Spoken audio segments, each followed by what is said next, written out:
Okay, so here's a question for you. What's the most iconic dance scene in movie history? You already know the answer. Don't pretend you don't. It's a guy in a suit, twirling an umbrella, splashing through puddles like he's never had a bad day in his life. Here's what you don't know. The guy filming that scene had a 103-degree fever. The joy you're watching is a man basically hallucinating with happiness because he was sick as a dog and had nowhere else to be. Let's get into it. 20 facts, counting down. Some of these will genuinely change how you watch this movie. Fact 20. Nobody thought this movie was a big deal. Let's start with the most deflating fact on the list. When Singin' in the Rain came out in 1952, basically nobody cared. MGM treated it as a routine project. It wasn't based on a hit Broadway show. It didn't have a built-in audience. It made about $3 million on its first run. Solid, not spectacular. 10th highest grossing movie of the year. It got a couple of Oscar nominations and lost both.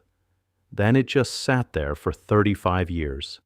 It wasn't until 1987, 35 years later, that critics and historians really started calling it the greatest movie musical ever made. The film you think of as an untouchable classic spent over 3 decades as that one decent musical from the 50s. Funny how that works. Fact 19. The lead role almost went to a completely different guy. Picture this version of the movie. Same plot, same songs, same everything. Except instead of Gene Kelly playing Don Lockwood, it's Howard Keel. That was the original plan. Then the studio kept developing the story, and they realized, wait, this character needs to actually be a song and dance man. A real one. Not someone who can carry a tune in a pinch, someone who can tap dance off a wall. So they swapped him for Kelly, which frankly was the correct call, because the entire third act of this list depends on what Gene Kelly's body could physically do. Fact 18. The most famous song in the movie almost wasn't written for it at all. Quick reality check. Singin' in the Rain isn't actually an original musical in the way you think. There was no Broadway show first. Instead, producer Arthur Freed basically said, I have a giant filing cabinet of old songs I wrote with Nasio Herb Brown back in the 20s and 30s. Build me a movie out of these. So the writers, Betty Comden and Adolph Green, went digging through decades-old sheet music and built a story around it. Almost everything you hear in this movie predates the movie itself. Singin' in the Rain, the song, already existed since 1929. You Were Meant for Me already existed. They reverse-engineered an entire plot to justify a jukebox of old tunes. 2, count them, 2 songs were written brand new for the film. One of them is Moses Supposes. The other one is a much bigger deal, and we'll get to it. Fact 17. Make 'em Laugh is, quote, 100% plagiarism. That's not me being dramatic. That's a direct quote from co-director Stanley Donen describing his own movie song. Here's what happened. Donald O'Connor needed a solo number, and nothing in Freed's old catalog fit. So Freed and Brown wrote something new from scratch. Make 'em Laugh. Problem is, it sounds almost identical to Be a Clown, a song Cole Porter had written for a different MGM musical a few years earlier, also produced by Arthur Freed, by the way. Nobody flagged it. Why? Because Freed was the boss.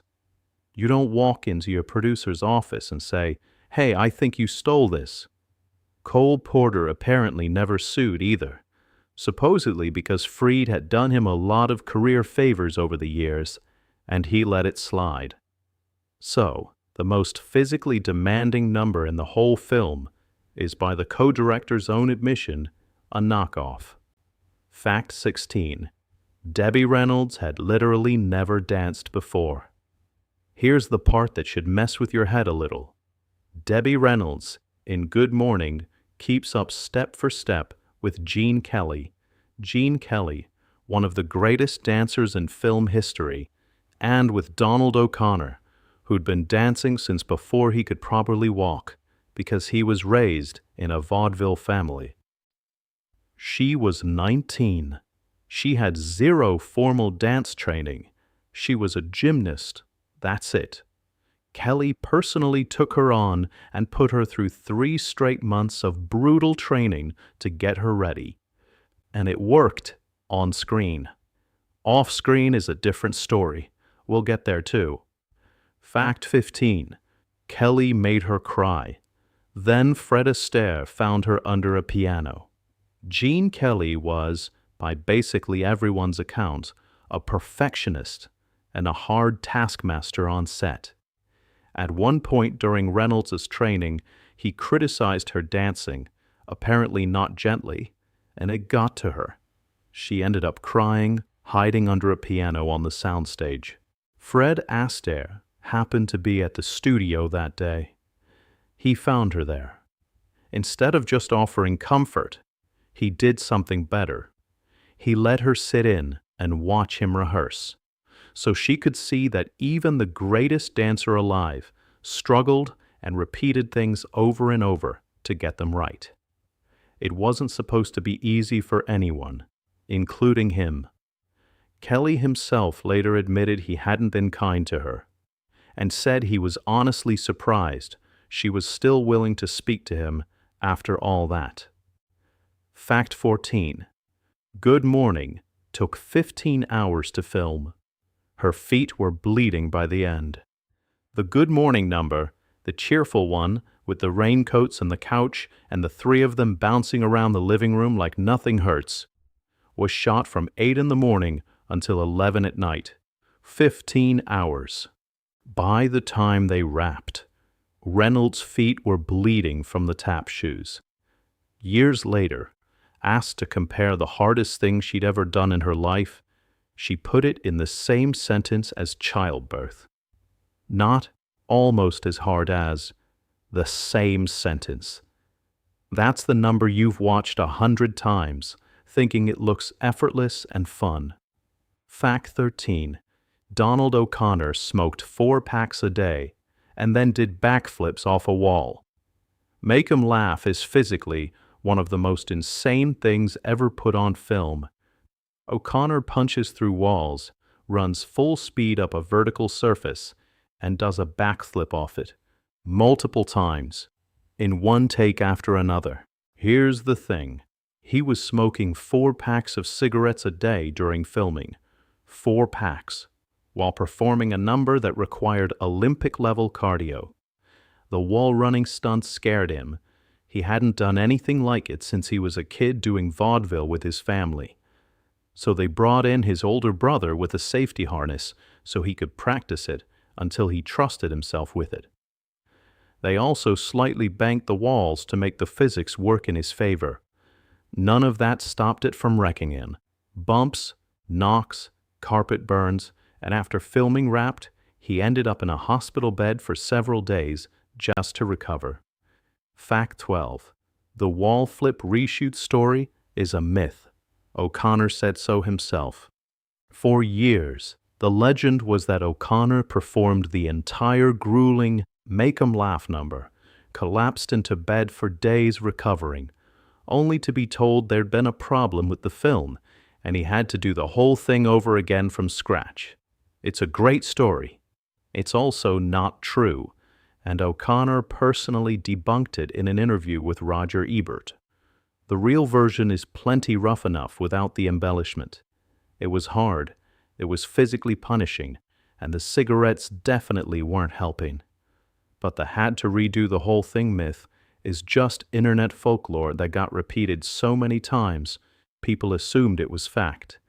Even legendary behind-the-scenes stories get exaggerated in the retelling. Keep that in mind for the next fact. Fact 11. The title number was not shot in one take. That's also a myth. Speaking of legends that aren't true, you've probably heard that the Singin' in the Rain number was filmed in one unbroken take, captured by multiple hidden cameras simultaneously, like some kind of single-shot magic trick. Nope, it was filmed over the course of a day and a half, in chunks. Here's why it had to be. Gene Kelly was performing in a heavy wool suit, completely soaked the entire time. Between segments, the crew would let him dry off, change into a fresh suit, and reset the lighting before the next chunk.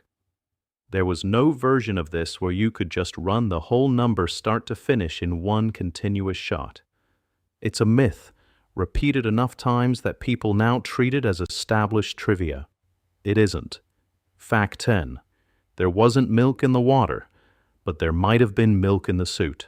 You've also probably heard that they put milk, or sometimes the story says ink, into the water to make the rain show up better on camera. Co-director Stanley Donen flatly denied this for decades. He explained the actual technique in interviews. You backlight the rain so the droplets catch the light, while simultaneously front-lighting the actor so he doesn't turn into a silhouette. That's just careful, bold-school cinematography. No dairy required. Here's the twist, though. Some accounts claim the water and something mixture did end up affecting Kelly's wool suit, which shrank during the repeated soaking and drying cycles of filming. So the milk in the water story might be false as a visual technique, and still technically connected to something real happening to that poor suit. Either way, water is genuinely difficult to film. If you don't light it exactly right, rain just disappears on camera. It's invisible. The whole sequence is a lighting trick dressed up as spontaneous joy. Fact 9. Gene Kelly films the whole thing with a fever of 103. We teased this at the top. Now here's the full picture. Kelly had a bad cold that escalated into a serious fever, somewhere between 101 and 103 degrees, depending on which account you trust, right as the production needed to shoot its single most important sequence. Stanley Donen reportedly urged him to just go home and rest. He didn't. Kelly's wife, Patricia Ward Kelly, explained the reality of it decades later. When you're the director, the choreographer, and the star of the picture, there's no version of taking a sick day. You can shoot around a sick actor. You can't shoot around the guy running the entire production. So he worked through it. Between takes, the crew had rigged the whole set with black tarpaulin to fake nighttime during a daytime summer shoot, meaning it was also brutally hot under there. Kelly would step outside the tarp, lie down in actual sunlight to try to sweat the fever down, then go back in and do it again. They shot the number in a day and a half, soaking wet, under a fever, baking in the sun between takes. That's the joy on screen. Fact 8. The entire sequence was shot in blistering summer heat to fake a cold night.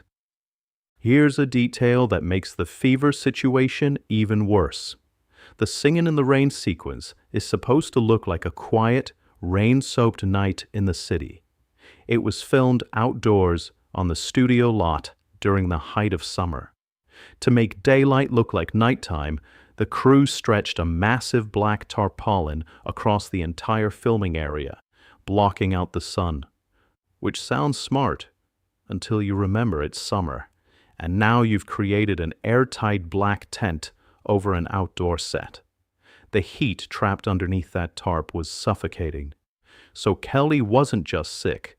He was sick, soaking wet in wool, and baking under a literal blackout tent in summer heat, performing what is now considered one of the most purely joyful pieces of film ever made. Technicolor cinematography also required very specific, very bright, very precisely controlled lighting just to render color correctly, which meant nothing about that lighting setup could be improvised or rushed. Fact 7. The Best Friends' big solo almost didn't happen. because of a casting disagreement. Before Make 'em Laugh became Donald O'Connor's signature moment in the film, producer Arthur Freed actually wanted someone else entirely for the role of Cosmo, Oscar Levant, who'd worked with Kelly on An American in Paris. Levant was a fantastic musician and a witty screen presence, but everyone else on the project, the writers and both directors, pushed back. They needed someone who could actually dance at a high level, not just deliver good one-liners. They won that argument. O'Connor got the part, which means the wall-flipping, back-flipping, 4-packs-a-day smoking sequence we just spent 2 facts talking about almost belonged to a guy who, by most accounts, wasn't primarily known as a dancer at all. Fact 6. The dream ballet dancer got the part because the original choice was pregnant. The Broadway melody dream sequence, the long, surreal, sparkly section near the end, with Charisse in the green dress, exists somewhat separately from the rest of the movie's plot. The role logically should have gone to Debbie Reynolds, since she's the female lead, but she simply didn't have the advanced dance training the sequence demanded. The choreography needed a serious professional. The first pick was Leslie Caron, who danced with Kelly before in An American in Paris. She wasn't available, so the role went to Charisse, who, in a strange twist, had actually been supposed to play Caron's role in An American in Paris originally, but had to drop out of that earlier film because she was pregnant. She'd given birth only a few months before stepping onto the Singin' in the Rain set to perform one of the most demanding dance sequences in the movie. There's also reportedly a noticeable jump cut in her big number with Kelly. Confirmed but widely believed explanation is that a section of the dancing was deemed too suggestive for 1952 censors and got quietly snipped out. Fact 5. The villain was originally written for a different actress who won an Oscar and made herself unavailable. Lena Lamont, the screeching, scene-stealing silent film diva who can't survive the talkies, was written with a very specific actress in mind, Judy Holliday. But before casting could happen, Holliday went and won an Academy Award for Born Yesterday. Suddenly, she was a much bigger, much more expensive get, and the production had to look elsewhere. Here's the irony. The role ended up going to Jean Hagen, who happened to be Judy Holliday's real-life Broadway understudy. Hagen reportedly won the role by doing a dead-on impression of Holliday's character from that exact movie in front of the producer. So the actress who lost the role because the original target won an Oscar got the part by impersonating the performance that won that Oscar. That's an absurdly tight little loop of irony, and it's all true. Fact 4. The movie's whole premise is about dubbing, and the real-life dubbing situation is even more confusing than the plot. Stick with this one, because it gets genuinely ridiculous. The plot's big twist is Kathy, Debbie Reynolds, secretly dubs her voice over Lena's, Jean Hagen's screeching one, so the studio's leading lady can survive the sound era. In reality, in the scene where Kathy is shown recording Lena's dialogue for the movie within the movie, the voice we actually hear isn't Reynolds's at all. It's Jean Hagen's real, natural speaking voice, because the filmmakers decided her own, cultured, deep voice sounded better in that specific moment than Reynolds's voice did. So, Jean Hagen, playing the character who needs to be dubbed, ends up providing the dub for the actress who's supposedly dubbing her. And it doesn't stop there. In 2 of the singing numbers, Would You and You Are My Lucky Star, Reynolds's own singing voice was swapped out for a different singer entirely, a woman named Betty Noyes. Not because Reynolds's voice was bad, They just wanted something different. And reportedly, even some of Reynolds' tap dancing sounds in the soundtrack were replaced with Kelly's own footwork because he wasn't satisfied with how hers sounded on the recording. So by the end of the film, Hagen dubs Reynolds, who is also separately dubbed by Noise, in a movie whose entire plot is about the ethics of dubbing performers without credit. Hollywood never change. Fact 3. The original negative was destroyed in a real fire. Step away from the jokes for a second, because this one's genuinely sobering. The original camera negative of Singin' in the Rain was lost in a real fire at the George Eastman House Film Archive in 1978. The master copy of the footage, the best possible source for restoring and preserving the film for future generations, simply burned. Everything you've watched since, every restored print, every Blu-ray, every 4K transfer has had to be reconstructed from other surviving materials rather than that original negative. A movie about Hollywood's anxiety over losing the old ways, silent film giving way to talkies, careers ending overnight, an entire industry's foundation shifting under everyone's feet, nearly lost its own physical foundation in an actual fire decades later. It survived. Most of its contemporaries from that era weren't so lucky. Fact 2. It took 35 years and a new generation of critics to call it a masterpiece. We already mentioned that this film wasn't a big deal when it opened. Let's sit with that for a second longer, because it's the most important context for everything else on this list. Every single brutal, exhausting, feverish, smoke-filled, bleeding feet effort you just heard about, all of it happened in service of a movie that for over 3 decades the culture mostly shrugged at. It wasn't until 1987 that critical consensus really crystallized around Singin' in the Rain as the greatest movie musical ever made. The American Film Institute would later rank it as the 5th greatest American film of all time, and crown its title song the 3rd greatest in film history. In 1989, it was one of the first 25 films selected by the Library of Congress for the National Film Registry, marked as culturally and historically essential. None of that existed in 1952. The people who made this film, sick, exhausted, bleeding, smoking, fighting for screen time and proper credit, had no idea any of it was building toward anything. They just finished the movie and moved on to the next contract. Fact 1. Gene Kelly choreographed an entire dance around hiding Sid Charisse's height, and nobody ever notices.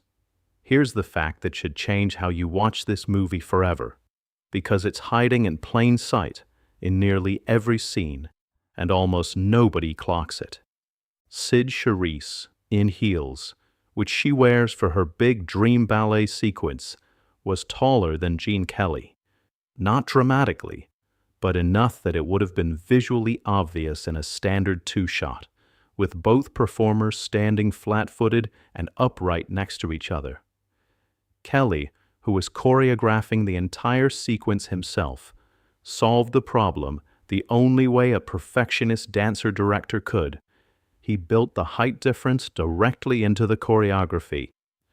He designed the routine so the two of them were essentially never standing fully upright at the same moment when they were beside each other.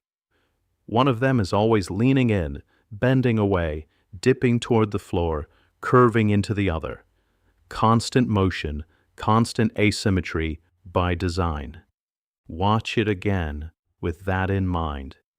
What reads as one of the most sensuous, fluid pieces of choreography in the entire film, bodies curling toward and away from each other in that smoky, surreal dream sequence, wasn't purely an artistic choice about mood and longing. It was also, simultaneously, a very practical solution to a height problem, disguised so completely as romantic tension that audiences have spent over 70 years assuming it was just gorgeous dancing and nothing else. That's the whole story of this movie, really. Every piece of effortless joy you've ever watched in Singin' in the Rain, every splash, every backflip, every dip, every dub, turns out to be hiding something. A fever, a cigarette, a pregnancy, a fire, a height difference nobody was supposed to notice. It rains on cue. Which of these 20 facts got you? Tell me down in the comments. And if this made you want to go rewatch that ballet sequence with new eyes, hit subscribe. There's a lot more of this where it came from.